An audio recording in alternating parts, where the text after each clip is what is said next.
अस्सलाम वालेकुम दोस्तों, आज की इस वीडियो में हम इलेक्ट्रिशियन इंटरव्यू क्वेश्चन पार्ट 3 के बारे में जो है वो समझने वाले हैं। इसके जो है वो यहाँ पे मैंने 3 क्वेश्चंस लिखे हुए हैं। आप जो है वो इनके बारे में आज इस वीडियो में बात करने वाले हैं। सबसे पहला क्वेश्चन जिसके बारे में आज इस वीडियो में हम बात करेंगे वो है what is difference between overload and over current. ठीक है, ओवरलोड और ओवर करंट में डिफरेंस क्या है। उसके बाद व्हाट इज सोलर पैनल। आपको जो है वो ये छोटे छोटे क्वेश्चन लग रहे होंगे, लेकिन जब इंटरव्यू में पूछे जाते हैं तो इनका जवाब आमतौर पे बंदों से भूल जाते हैं या तो फिर उनको ठीक से जवाब नहीं पता होता। तो आप जो है वो वीडियो पूरी देख लें अगर आपको जो है वो इसके बारे में जानना है। तो दोस्तों सबसे पहले हम क्वेश्चन नंबर 1 के बारे में बात कर लेते हैं। ठीक है, what is difference between overload and over current. तो आपकी मान लीजिए आपके पास कोई भी जो है वो एक मोटर चल रही है। ठीक है, यहाँ पे 3 फेज की मोटर है। आपकी मोटर पे अगर आप कोई भी मान लीजिए एक मोटर जो है वो उसका एक कैपेसिटी होती है, मान लीजिए इसका जो है वो 5 किलोग्राम की जो है वो इसकी कैपेसिटी है।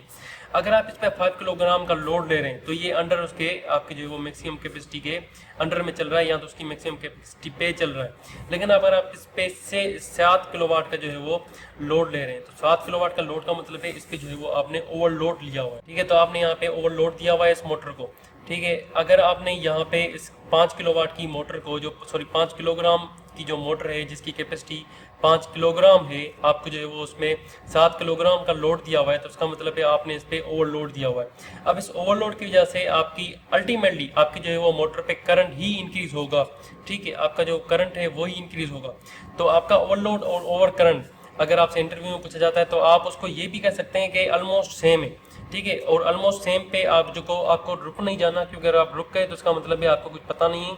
आप उसको डिफाइन करेंगे कि आपको जो है वो ओवरलोड का मतलब है आप उस पर लोड उस पर बर्डन जो है वो ज़्यादा दे रहे हैं, और ओवर करंट का मतलब है कि आपने उस पर ओवरलोड दिया या किसी वजह से अगर आपकी जो है वो एक फेज मिस हो रहा है, आपकी जो है वो उस पर एबनॉर्मल करंट हो रहा है या आपके जो है वो हार्मोनिक्स यहाँ पे जनरेट हो गए जिसकी वजह से आपका जो करंट इंक्रीज हो रहा है, तो उसको जो है वो करंट ओवर करंट कहेंगे। मतलब अगर आपकी मोटर जो है मान लीजिए यही मोटर जो है आपकी जो 5 किलोग्राम की मोटर है वो एक्चुअली जो है वो 5 किलोवाट जो है वो मोटर 5 किलोवाट की मोटर है।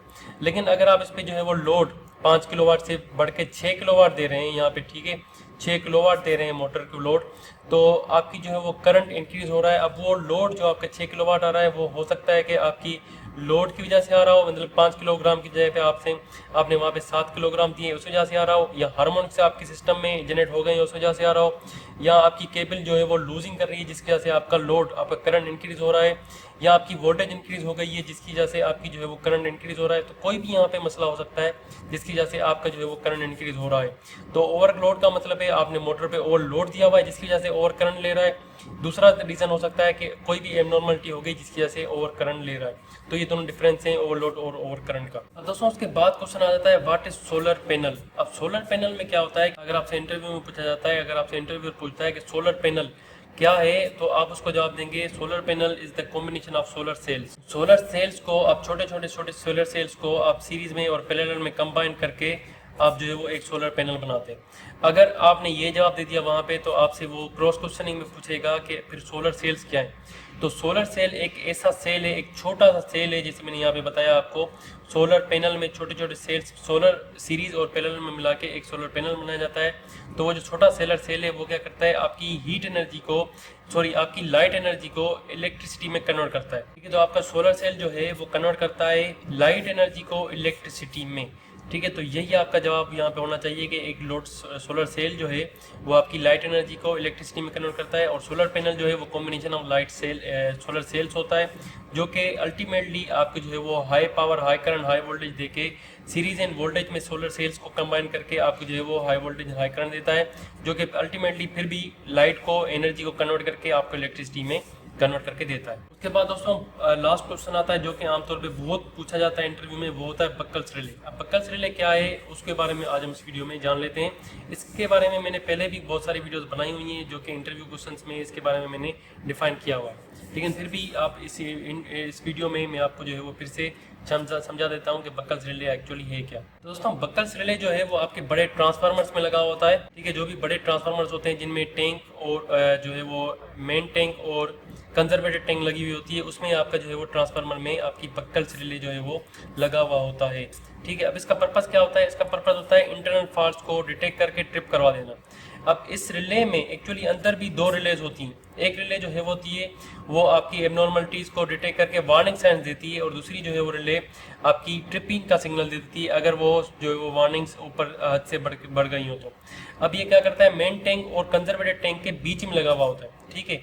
अब यहाँ पे आपकी जो है वो मेन टैंक होती है और यहाँ पे आपकी जो है वो कंजर्वेटेड टैंक होती है, ठीक है। इन दोनों के बीच में ये बक्कल्स रिले लगा हुआ होता है। इसका पर्पस होता है कि अगर आपके ट्रांसफार्मर में, जिस ट्रांसफार्मर में ऑयल होता है आमतौर पे ये उसी ट्रांसफार्मर में लगता है, तो अगर आपके ट्रांसफार्मर के ऑयल जो है वो डिकम्पोज हो रहा है, उसमें गैस प्रोड्यूस हो रही है, तो ये बक्कल्स रिले गैस एक्चुएटेड डिवाइस होती है। ये बक्कल्स रिले क्या करता है, उस गैस जो कि एवापोरेट होने की कोशिश में है, यहाँ पे जो है वो प्रेशर प्रोड्यूस कर रही है, तो उस वजह से आपकी जो ये बक्कल्स रिले उसको डिटेक्ट करती है और ये दिखाती है कि भाई आपकी जो है वो यहाँ पे एबनॉर्मलिटी हो रही है। आपकी जो भी इंटरनल फॉल्ट्स होते हैं उसको ये डिटेक्ट करती है और फिर वार्निंग साइन देती है। वार्निंग साइन आपकी जो भी देती है ये देती है एसीबी या वीसीबी को, जो भी आपके सर्किट ब्रेकर्स लगे हुए होते हैं उनमें ये वार्निंग साइन या तो फिर ट्रिपिंग सिग्नल उसमें जो है वो भेज देती है, एसीबी या वीसीबी जो भी आपकी जो है वो SF6 कोई भी सर्किट ब्रेकर आपके पास लगा हुआ है तो उसको वो सिग्नल भेज के उसको ट्रिप करवा देती है। तो बक्कल्स रिले का काम क्या है, आपकी जो कॉइल में कोई भी अगर एबनॉर्मलिटी हो गई, शॉर्ट सर्किट हो गई कॉइल में,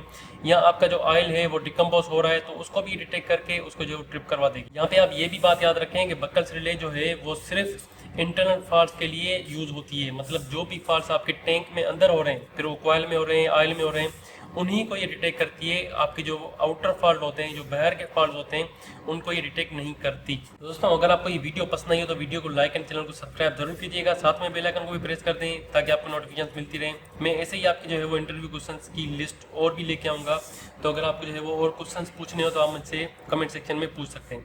थैंक फॉर वॉचिंग। अल्लाह।